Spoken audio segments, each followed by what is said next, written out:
Okay, so here we have some atomic emission spectra. Now you'll notice that these ones are in black and white as opposed to the colors. That doesn't mean that these bands are not color bands, it's just that this allows us to print neatly on black and white paper.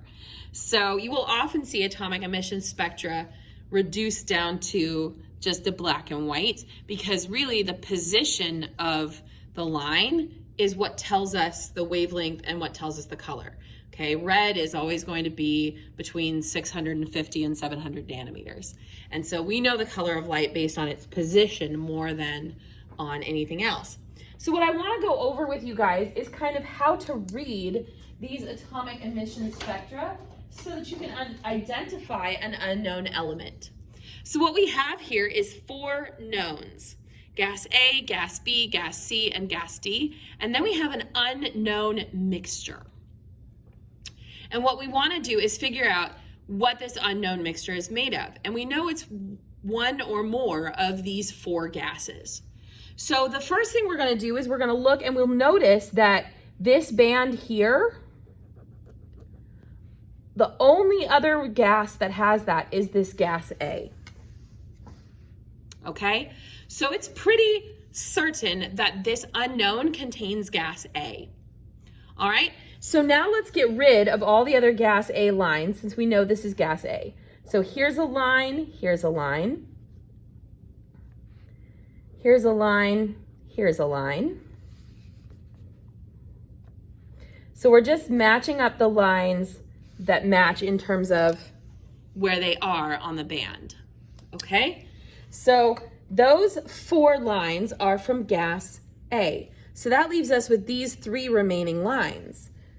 So let's see what matches that. We've got this little double pair here, which looks like it matches perfectly with this double pair here, which would be gas D. Let's make sure we have all of the gas D lines, because we should have all the gas D lines, which we do. So our unknown mixture here is made of gas A and gas D. So on my paper for station 4, I'm going to put example 1 is gas A and D.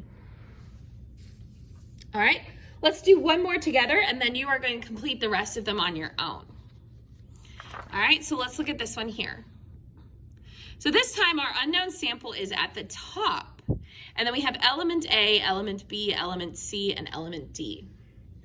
So element C and D have this same line here, and so does our unknown. So we really can't determine that based on this.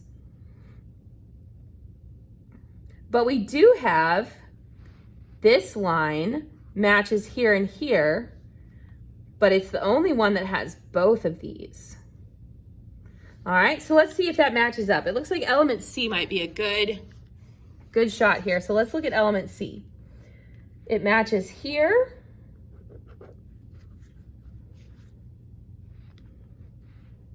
here, here,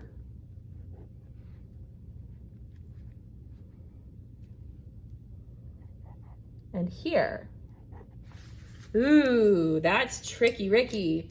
We have one band on this very end. See how there are 2 bands really close together? This one on the end has not been marked out.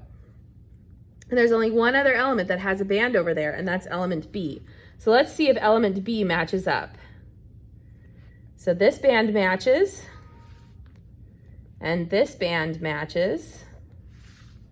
And so we're good to go. So our unknown sample is going to be elements B and C.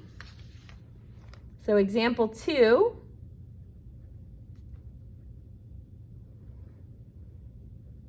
is elements B and C. Okay, so for the rest of these examples that I've given you, this one is no different. You've got a lot more unknowns. Okay, or I'm sorry, you've got a lot more givens and then one unknown. Okay, The only difference, don't let these numbers freak you out. That's just the wavelength value. So they're actually just giving you the number for the wavelength. But you're still gonna play match-a-roo with the unknown to the knowns, okay? You're gonna do that for all of them, all right?